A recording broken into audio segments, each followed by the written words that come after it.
Once again, we are here for another exciting episode of The Point. I got my brothers with me, Craig Murray and Davis. And as always, our goal is to help players, fans, and coaches become more intellectual in the game, I should say. Today's topic, we want to talk about the upcoming WNBA playoffs, which start September the 14th. And this starts without Caitlin Clark. Now, we know about the Caitlin Clark effect. We know the viewership is down dramatically, but not the level of play. I mean, these girls are balling. Even the Indiana Fever has set a franchise records with win despite the limited access of Clark. Now, moving across the league, we've had players who have shown promise, but now is their chance to take a little bit of the spotlight. Now we know that in her own backyard, Kelsey Mitchell and Aaliyah have had stellar seasons. As a matter of fact, they've had career seasons. And so as we get into, or as we are on the precipice of the playoffs, what should we expect? Just watching. I mean, you're seeing the good thing about the WNBA is you don't have the same teams repeating now as the top tier teams. You know, for like a couple years you had the Las Vegas Aces, and then you had last year, I think, New York Liberty, and now you've got the Minnesota Lynx. So the balance of the league is what is so fun to see, is because now you're finding out about other names and other players. Don't get me wrong. We love Caitlin Clark. We love Asia Wilson, but now you got Nafisha, who is right there on MVP status, and that was the team I got a chance to watch play against the Seattle Storm. And, they're the top team in the league at 33-10. So now going into the playoffs, now you're starting to see, it's just like the NBA. Oklahoma City got to win the NBA championship. It's nothing better than when you have balance in your league. Correct. And so that's what I think is so fun about seeing what's going on. The Atlanta Dream. We hadn't heard about the Atlanta Dream. Now the Atlanta Dream is the top team in the standings on the other side. So seeing that right there is what is fun to watch when you're watching. So when you turn it on, you're not just looking for one team to watch to play. You're like, oh, okay, this team is this now, and I get a chance to be able to see what they're about. So that's where I think the WNBA playoffs become a fun attraction to the fans. Well, I agree. That's correct. And I think that what they're going to find is that the WNBA is full of ballers. Let alone what Paige is doing as a rookie. She's setting an incredible standard and it has bypassed Caitlin Clark's exploits. She scored 650 points so far. Her assist totals are record breaking, and talk about other teams in the fray. I'm excited about my Storm. Did you guys see that barn burner last night? Erica Wheeler, the game winner. Yeah. In the paint. It's fun to watch. People are going to see that the like I said, the league is full of players that can really, really play, man. Yeah, I agree. I believe with Caitlin Clark not being there, for the casual fan, I think there is going to be a drop off. But for those who've been watching the league for years, I think this playoffs is going to be nice. Real competitive, and like the teams you said, Craig, the New York Liberty, the Minnesota, the Mercuries, all those teams, they're real close. They really got the Valkyries. I'm from the Bay, so I'm interested in the Valkyries. Right? Sorry about that. Sorry about that loss of the other night. It's all right. It's not a problem. It's not a problem. Yeah. Well, I think we have you guys got Minnesota. You guys are playing well. Yeah, you guys have been. Oh, they're good. The Valkyries are good. They play hard. They play the game the way we like the game being played. So I love the Valkyries. Yeah, but they won like 5. The playoffs going to be very competitive. Yeah. I'm upset though as a fan. I'm not going to get opportunity to see Caitlin play because one thing, she makes the Fever better. When she's on the court, the Fever are a much better team, much more competitive. And I also want to see how much she's improved as far as running that team in the playoffs because if I'm not mistaken, I think they got knocked out in the first round last year. So I'm just looking for improvement, so that's a bad thing. But like Craig said, he alluded to, with Caitlin Clark not being there, I think you alluded to it, Troy. You're going to get an opportunity to see the Kelsey Mitchells. Yes. Yeah. Some of the other players on Phoenix. So you'll get a chance if you happen to sit down and watch. You'll understand. And next year, the WNBA will be in an even better place. And that's Yeah. my personal opinion. Well, Yeah. you know what? I agree with that. And real quick, Craig, I want to say this real quick about the Fever. You got to give Stephanie White a round of applause for what she's been able Definitely. to do with that ever changing lineup. I mean, they've had like, I don't know if it's a record or not, but they've had like how many different players have they had in that lineup this year? Mhm. I mean, and like I said, they've been anchored by Kelsey and Aaliyah and what they've been able to do. But Right. I'm really, really, really interested in seeing how this plays out.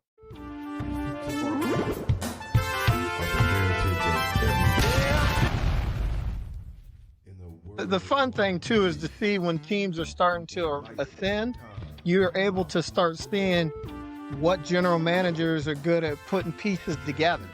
I mean, you look at Indiana. They brought in Sophie Cunningham this year, and it really was they needed that enforcer to back up Caitlin Clark.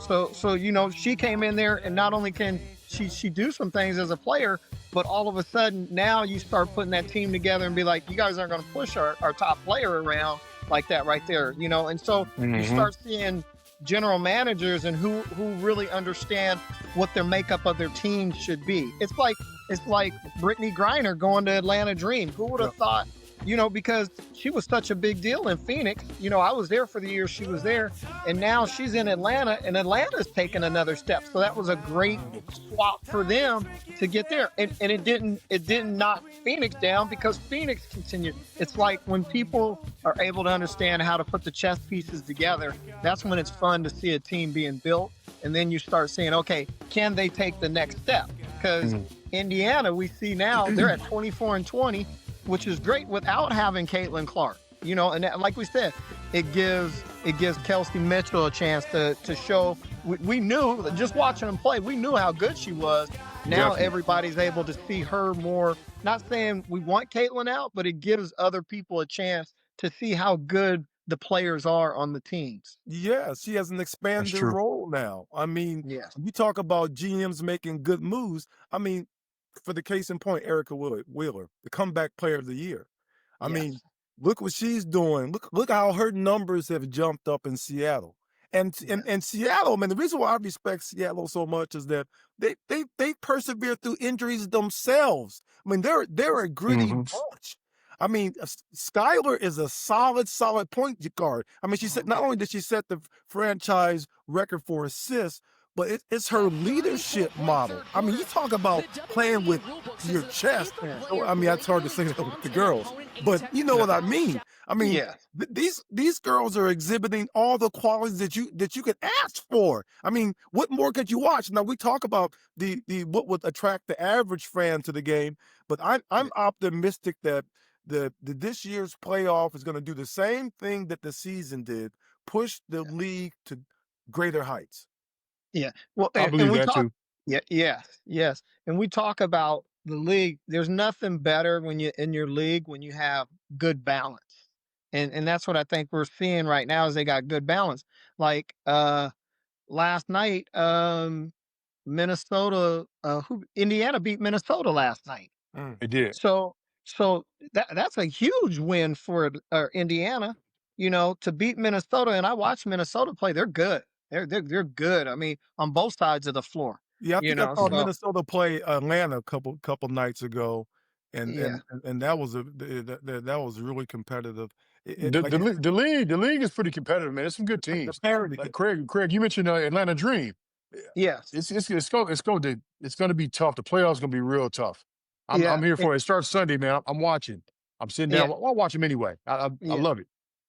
And we just, and just watching, because I kind of watch the standings and where people are, this, the night in and night out, and the aces are coming along. It's like slowly but surely they're starting to sneak back in there, and you can never count them out when you have Asia Wilson on your team, Oh, so they've gotten healthy. They've gotten healthy yes, now. that's what it They went is. on like That's what it a is. 10 to Yeah. 12 game win streak. So, Yeah. like I said, it's going to be exciting, man. If you're not watching, it's if you're not a person that watch or have fallen in love with a team, I know a lot of the Indiana fans, they just fell in love with Caitlin Clark. But Right. Indiana fans have been introduced to Kelsey Mitchell, and so they know now. Now, for me, like I said, I'm just each and every team. I know the league, so I understand how a lot of these teams can be knocked off, man. Minnesota can be beat, and they're Yes. my favorite to win it all this year. But Yes. they can easily be beat first or second round. Yes. Yeah. Let me ask you: are we on the verge of seeing a Asia Wilson three-peat at MVP? Ed? I think I think Nafisa is going to win the MVP this year, and it'd Think be so? well deserved. Yeah, I think it'd be well deserved. Nafisa has she's taken it to another level this year, and she's been playing well. She's been playing well for the last few years, but I think she's also an ambassador to the league. Her and Brittany Stewart. They started the Unrivaled League, right? So that's a positive as well, which is a good league too. That's a good league after the season.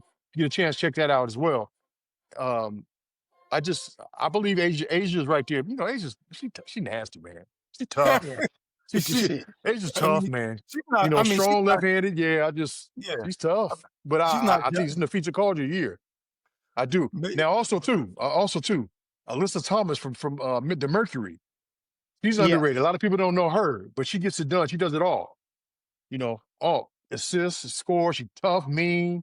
And does it all with a smile on her face. So, like I said, man, if you're a casual fan, man, you need to really sit back and watch these playoffs, man.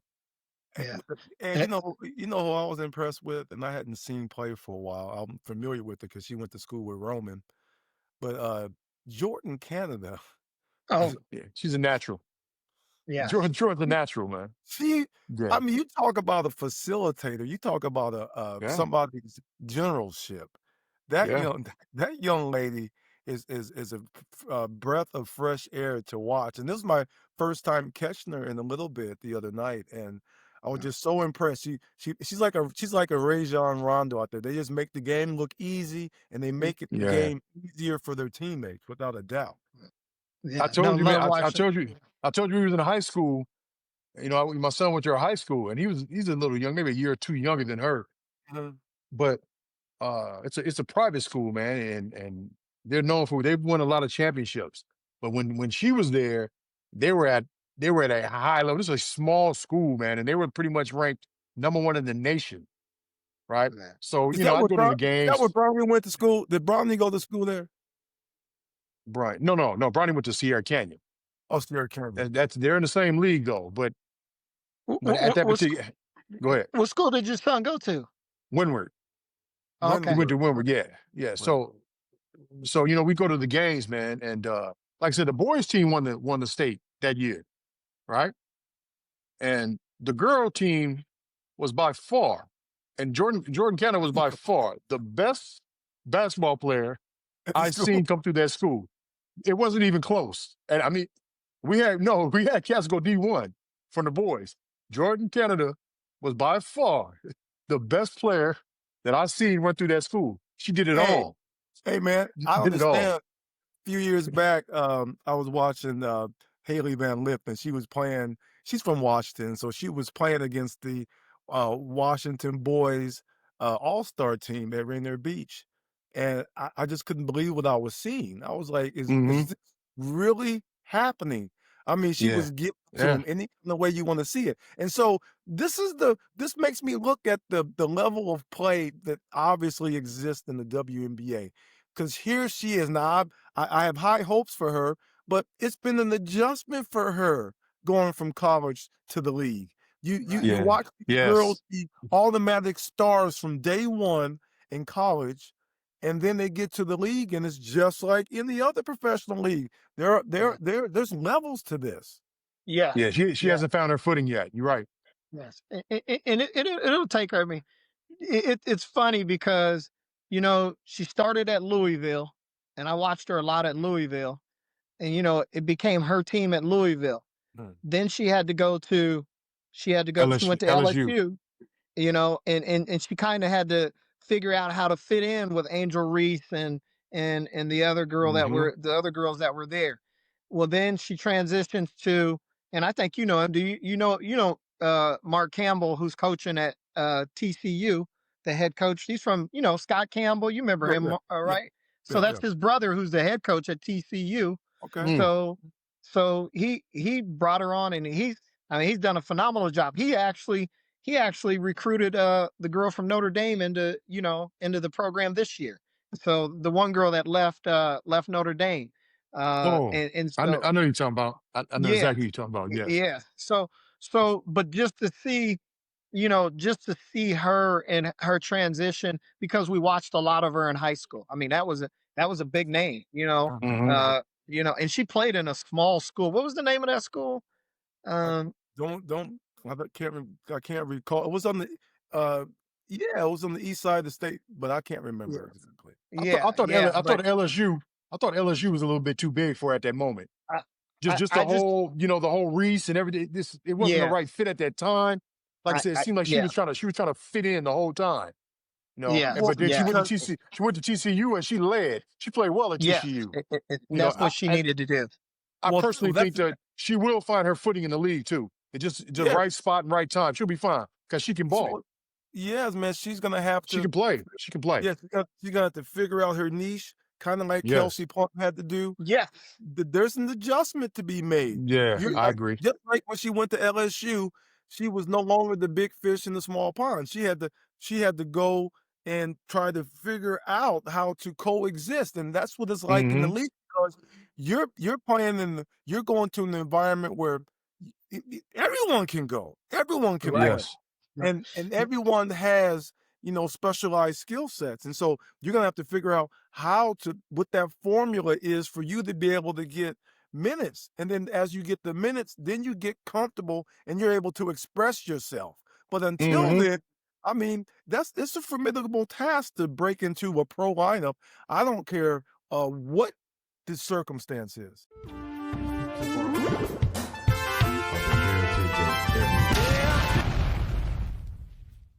That's why I give Kelsey Plum so much credit, because I watched her a lot at the University of Washington, and what is really remembered of her is she's the all-time leading scorer in the NCAA. Which means when you're a leading scorer like that, that means you have got to be putting the biscuit in the basket, man, and that's what she was capable of doing. But then, what I really liked about her is to understand not only what she needed to do to fit in at the highest level possible, but to have the IQ to do that and still be a leader and be successful. So, you see her at the LA Sparks, she's the head of the snake. And and you wouldn't have said that if you saw her coming out. You would have thought she would have just been off the ball and she's just going to be a scorer, but she's more than that. And that's where I give her much credit. Yeah. I By watched the her. I way, watched her all year. Kelsey Yes. Plum got to go. She can go. Yes. She's Yeah. nice. Yes. hey, Hoover. Hey, if I, sure. She hoovers. Set you up, man. She's fast. She finished well at the basket, and she got a wet one from way outside. yeah, The man. sparks are right there too. Sparks are right Yeah. there. But Yes. but my Yes. my condolences. Hey, my condolences to the Sparks. Sorry about Not that. a problem. Not a problem. Matter of fact, hopefully you do it again next year, so we can get Juju. So let it keep coming. Juju or Hannah, or Yeah, you know you what I'm get saying? Or, Juju. Hey, You, Greg. you, you, Hey, Greg. You hear that? You hear that now? Huh? Now that the hey, storm. everything's gonna fall in the line. Everything gonna fall. Like I Okay. said, the Sparks. you, The Sparks yeah, they got better. That They got that better at the end of sounds the good. season.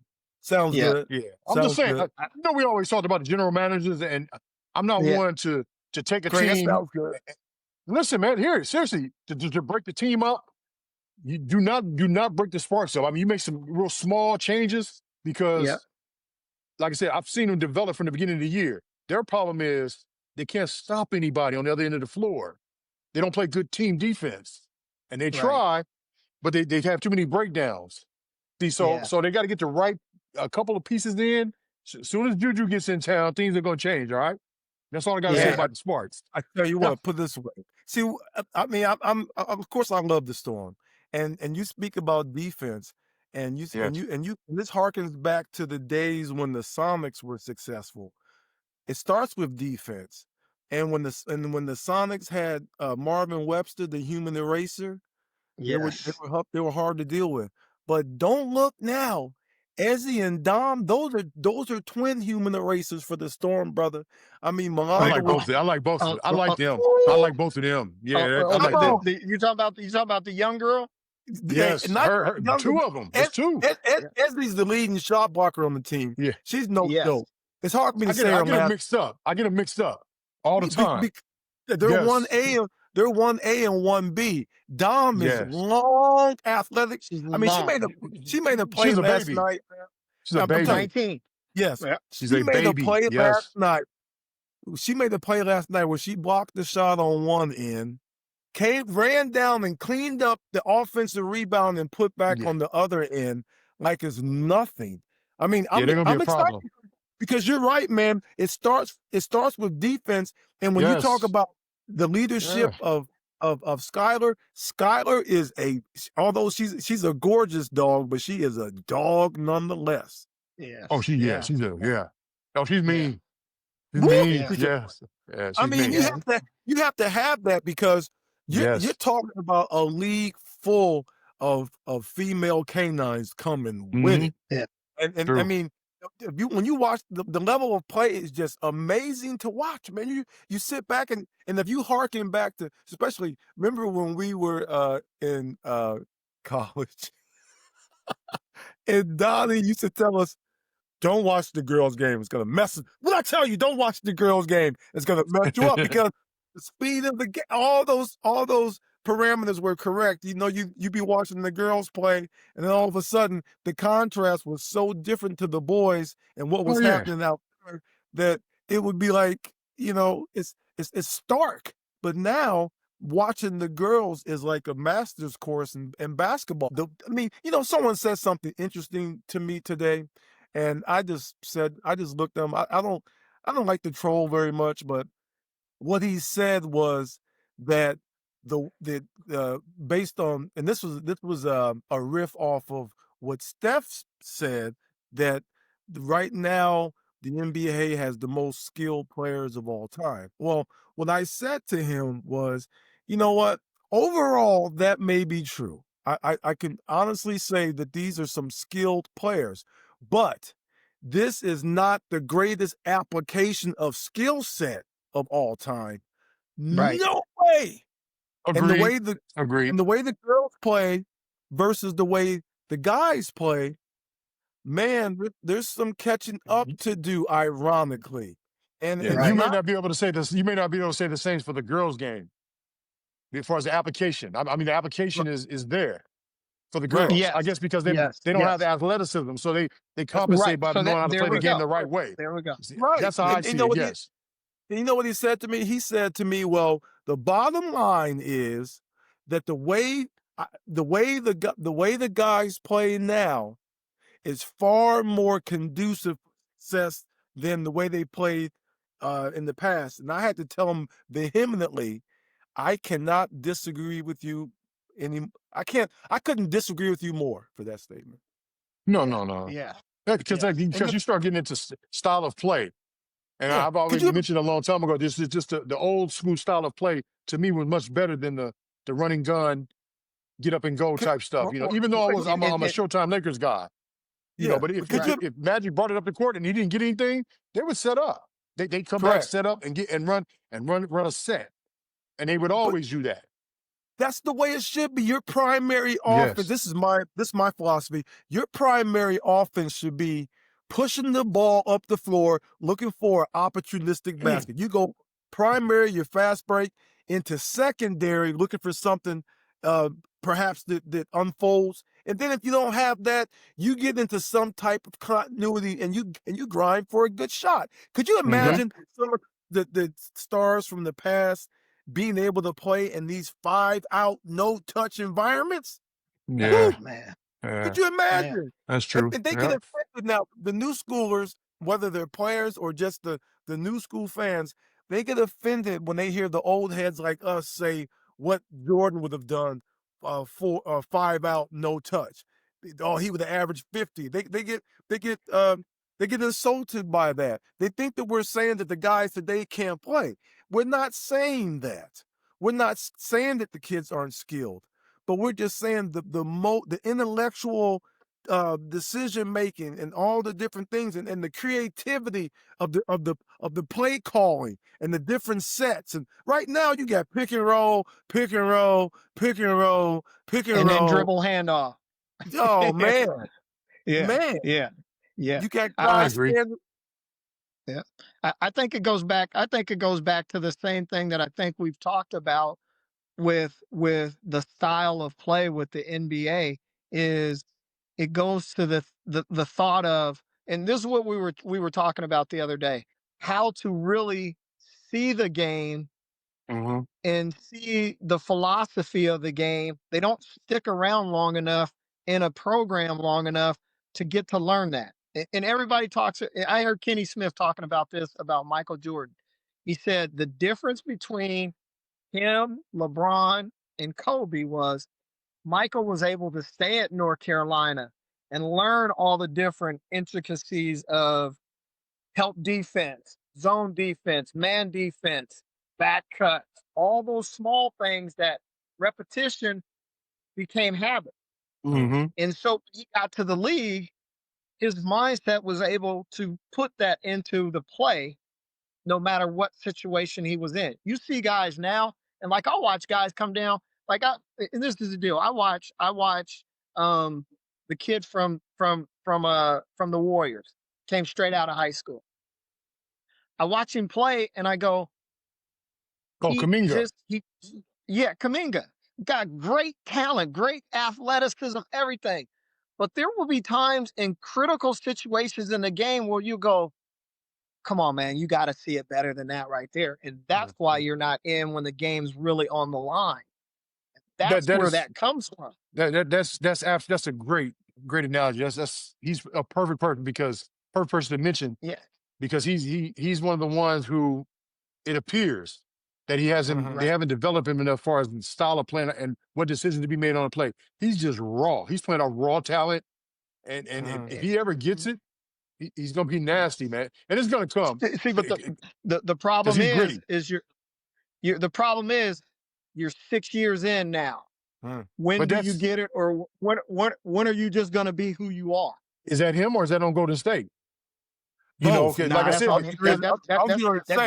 that's also on Golden State as well too, because it's on Golden State as well because the way they used him and the way they played him last year, you can't do that. Right. Like I said before, they've had the luxury to do. They've had the luxury to do that. That's the problem. Before Jimmy Butler got there, though, before Jimmy Butler got there, they were grooming him. They were grooming him and allowing him to make those mistakes and learn a little better. When he got back off the injury, they set him. Oh, we got Jimmy now. We're playing well. I understand that, but you got to continue to. He's their future. If you're going to keep him around, you got to keep him in the fold. Yeah.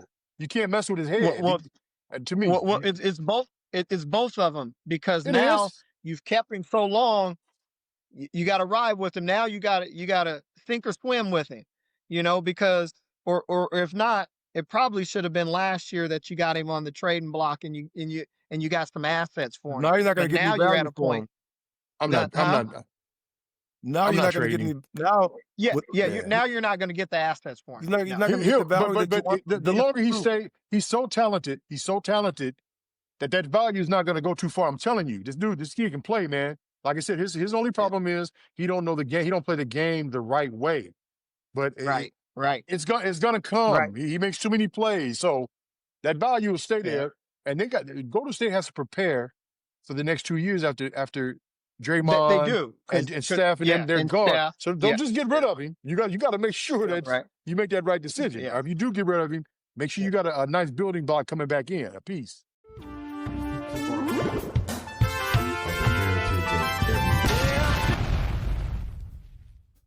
Got a question for you guys. We talked about this before. How much do you think that the young kids coming up not playing organically impact the overall aspect of the game. Because like when we were younger, we went out on our own and we barnstormed, whatever you want to call it. We went to gym after gym. We went all the city looking for runs. And now kids are more in the development bubble. They have their trainers. They go to official training sessions. They go to their scheduled practice sessions, and then they play tons of games. Yeah. And so that space to develop the nuances of being able to survive in different types of environments, I don't know if they have that benefit anymore. Yeah. Well, that goes back to that. Go ahead. Yeah. Go ahead, Craig. Go Yeah, ahead, Craig. I'm on the same wavelength as you, Troy, because I mean, we've been in this environment and we saw the different turns that it has taken, and now it's at that point where you talk about you play so many games and then you only have a trainer. You don't really go out.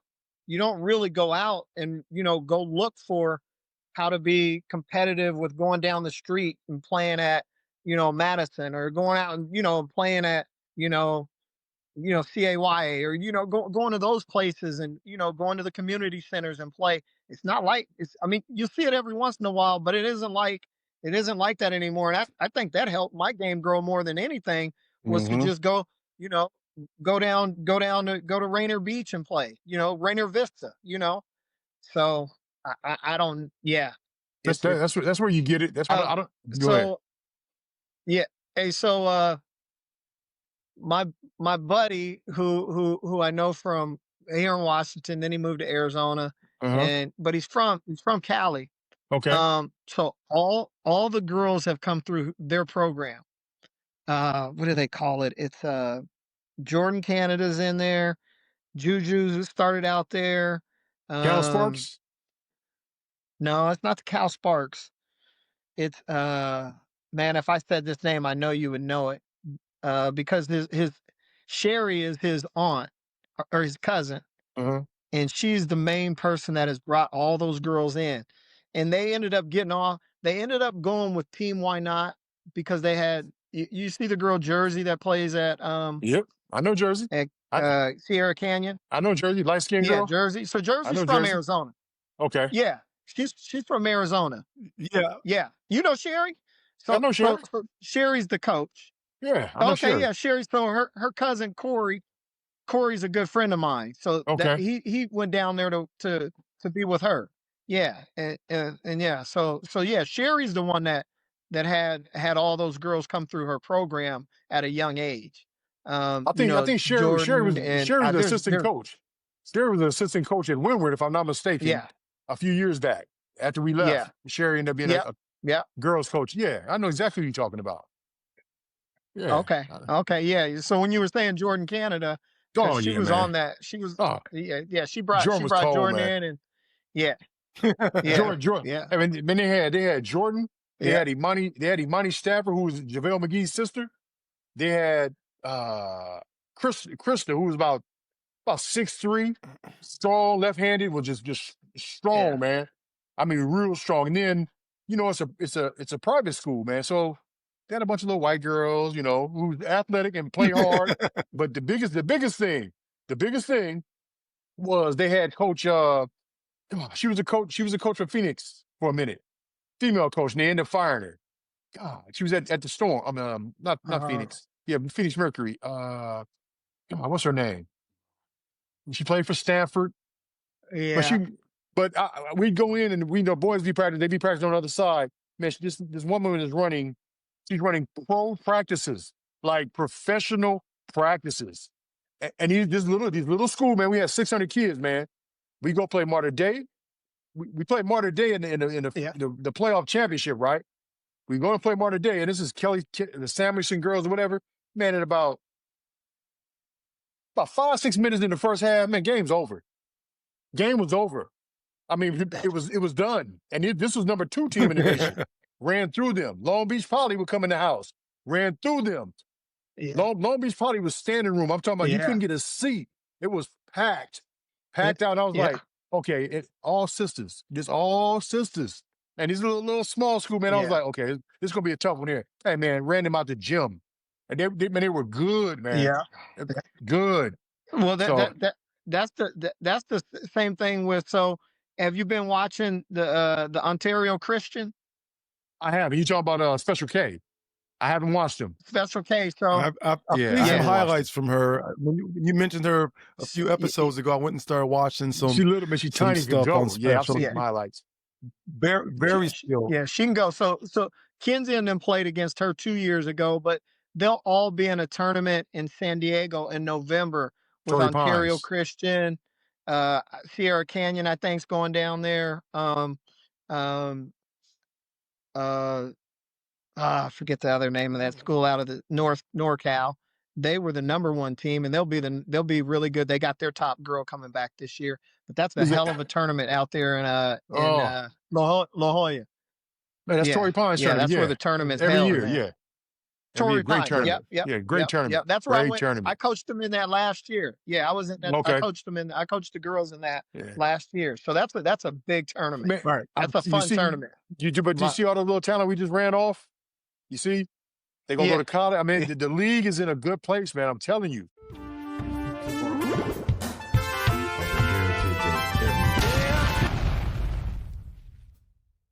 Please watch the WNBA playoffs. I mean, they deserve your Definitely. support and treat yourself. Definitely. I mean, it is high level basketball, and there are some high level contributors. It's exciting, and I'm here to tell it, and I'm here for it. But once again, we are coming to the end of another telecast. It goes that quick, fellas. We invite you, if this is your first time watching, we invite you to subscribe. We invite you to comment and interact with us, because we love to hear your commentary.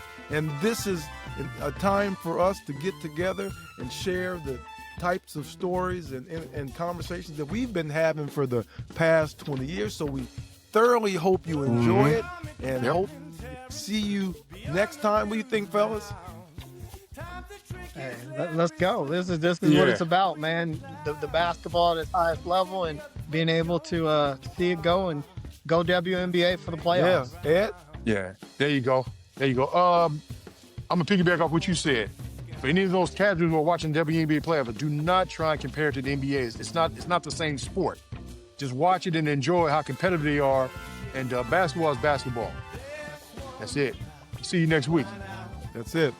See you next week, fellas. Peace.